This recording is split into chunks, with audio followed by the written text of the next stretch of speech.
वाच बाळ. मग तर दिवशी काय होते. मोठ्यानं वाच, वरचं वाच. हां ते वाच.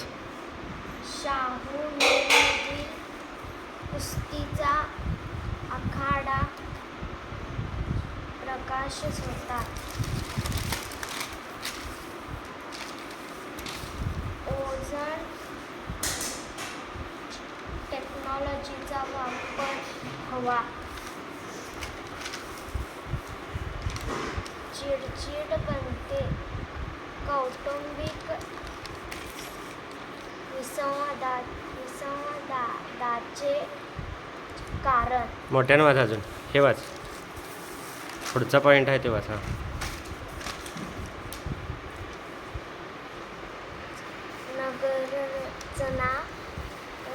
नगररचनाच्या कारभाराबाबत नागरिकांचा सूर. विशेष कॅम्पमधून कामे गतीने. ओके.